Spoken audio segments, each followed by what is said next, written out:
All right, welcome to part 2 of chapter 22. We're going to talk about preparing amines. So, first review, how can you prepare amines already?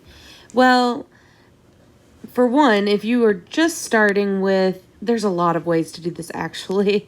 There's a lot of ways to get here, but for instance, if you wanted to add a carbon, you could take an alkyl halide and perform an SN2 reaction with some sodium cyanide. That'll give you a nitrile. You can then reduce nitriles to amines, right, using LAH and water. And then, of course, that'll give you an amine. You can do the same thing with amides, which you can make from, let's say, in fact, it's over here. I'll leave it over here. Carboxylic acids, treat with SOCl2, do an aminolysis. You can reduce that. So we've made amines a couple of times in the last, in chapter 20. So you can start there. So you can see how that adds into synthesis. We also prepared our aminobenzene or aniline by using a nitro group and then doing a reduction. Really, any of these reductions that we have learned will work here. We didn't really talk about H2 and platinum, but that would work. I think most of the time we did zinc and hydrochloric acid. There's lots of ways that you can make it. Whatever reducing agent you were used to using, keep doing that. But something you're hopefully noticing here is these are all primary amines, right? And so we're going to see some limitations in our synthesis of amines, and then we're going to end on a reaction that will allow us to make multiple secondary and tertiary amines. All right, so let's start off with this really pretty simple reaction, but that has some limitations. So amines are good nucleophiles. And we can use them in an SN2 reaction, or I'm sorry, not amines. Actually, yes, amines, but ammonia as well are good nucleophiles, right? So if we provide a good electrophile with a good leaving group, we can get a reaction.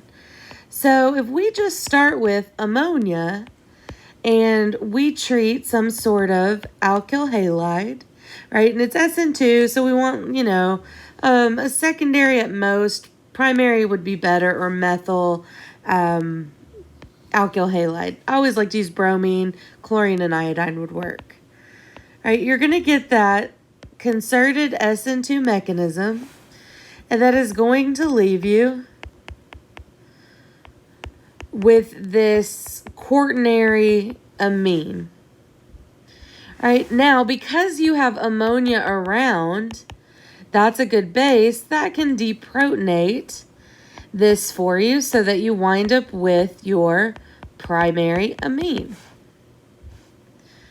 It's a very efficient way to make a quaternary ammonium salt. The problem is monoalkylation is difficult because what we have here is still a good nucleophile. Unless there's a lot of steric hindrance, this can happen 3 more times until you wind up with this quaternary ammonium salt.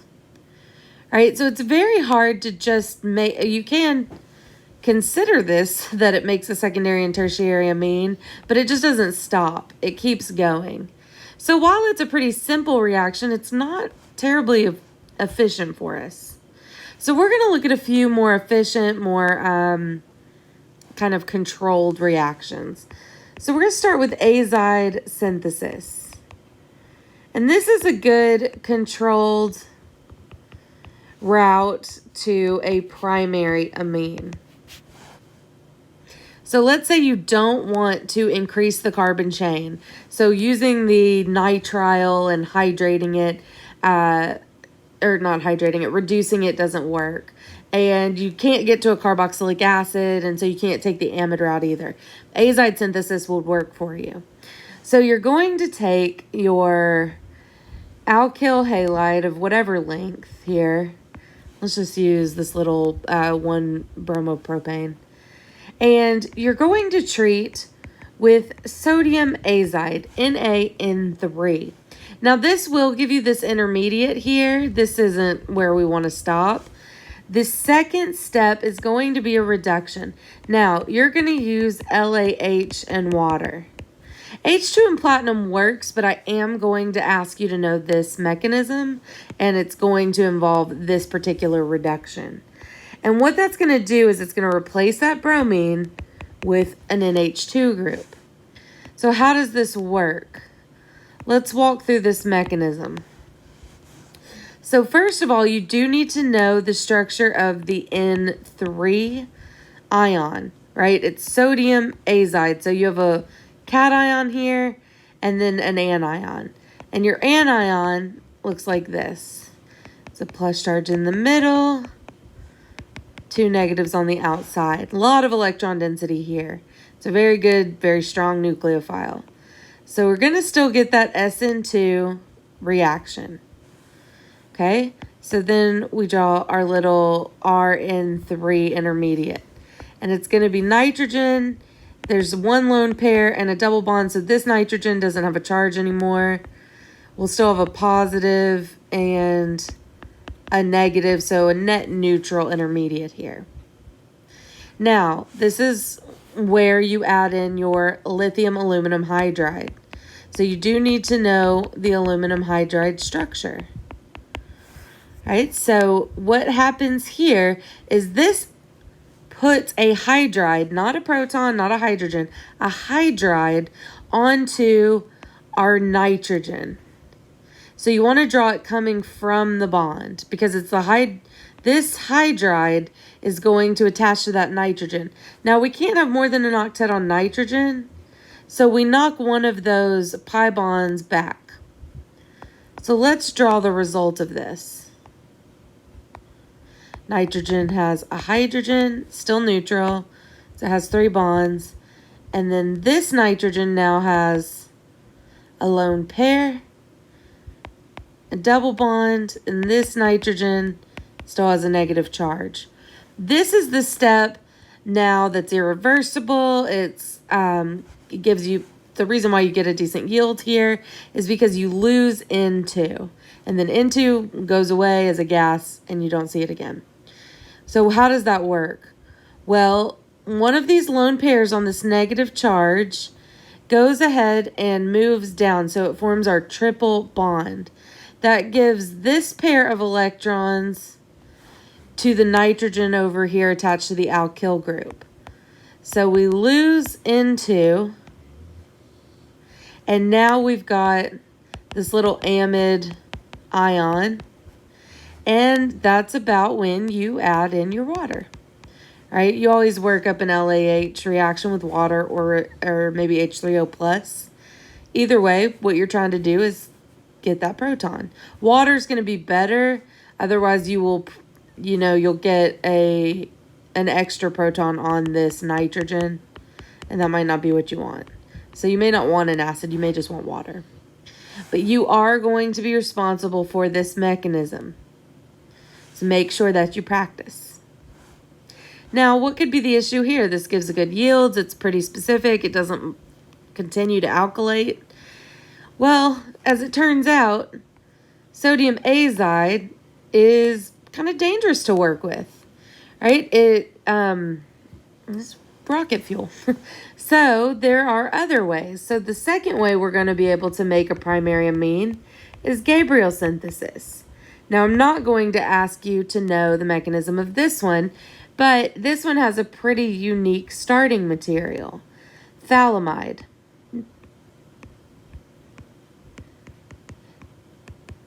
Gabriel synthesis always starts with phthalimide, so it's good to recognize it. This is a 3-parter. So the first step, you're using a base. That's going to deprotonate your phthalimide so that you have a phthalimide anion. The second step is the SN2 step. So that's when you bring in your RX, bromine, chlorine, or iodine should work great. And then from there, okay, because as you can see what happens over here, I'm not going to ask you for the mechanism, but just look at this intermediate. It puts the R group on the phthalimide, but it's still all one big structure. So from here, you have a couple of options. What we're trying to do is break this amide bond. And so it winds up, there's several ways you can do that. It's pretty easy. The way that I always do is just hydrolysis, right? Just make those carboxylic acids, and then that'll release your amine. That's probably the easiest and cheapest way you can do it. I don't know why you'd want to bring in hydrazine, but I guess that would work as well. This right here is the one you're always going to see from me. So rather than doing this in pieces, because nobody's particularly interested in making this, we're trying to make an amine if we're using Gabriel synthesis. The product that I'm interested in is that we replaced X with an NH2. Now, yes, you also make this dibenzoic acid thing as a byproduct. But again, this isn't really this isn't a way you would make this. Gabriel synthesis is useful for making these amines. So this is another one I want you to put into your tool belt. The last reaction we're going to cover is preparation of amines reductive amination. This will allow you to put 1, 2, or 3 groups onto that nitrogen, and you can even put different groups. And you're going to start off with a ketone or an aldehyde. Ketones are aldehydes. So we're going to have ammonia and a ketone or an aldehyde. Now, hopefully that rings a bell. If you treat a ketone with ammonia, what do you get? You get an imine, right? That is chapter 19 right there.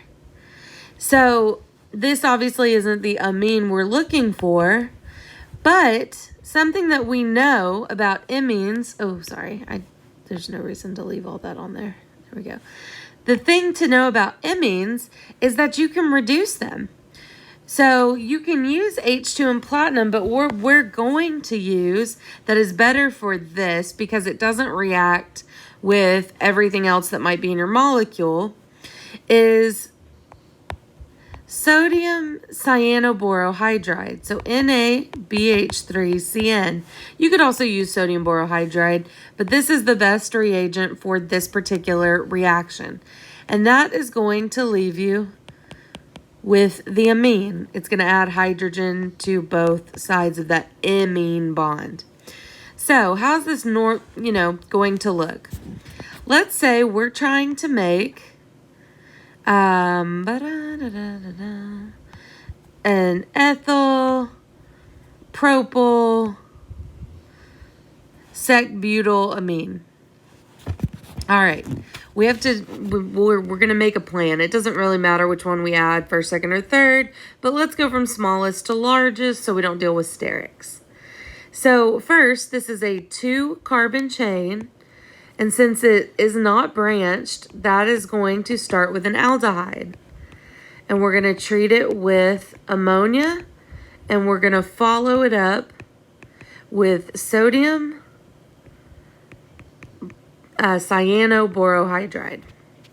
And that's going to leave us with 2 carbons NH2. Now you don't have to keep rewriting this. You can just keep going. In the second reaction, let's go ahead and add the propyl group. So in step 1, now to this amine, because it doesn't matter if the amine or the carbonyl is on the arrow or out in front. The important thing is they're reacting together. So in this one, we want 3 carbons. And again, we want it to be an aldehyde because it's not branched. Then we're going to treat it with our reducing agent. And now we have ethyl propylamine. For that last one, we have a branched chain, so that's where a ketone will be helpful.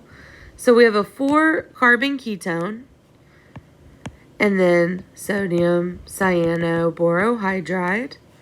And that will give us our ethyl propyl sec-butylamine.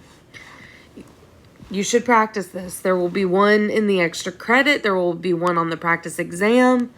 Every semester, people flop on this problem, and you know it's coming. I'm going to ask you for it, so study it. Get these reagents down. This is it, guys. This is all we're going to cover. We're stopping at 22.6 with reductive amination. At the following point where they talk about synthesis strategies, that's just helpful info for you. But once they go past that and get to acylation, we're not going to cover that. All right.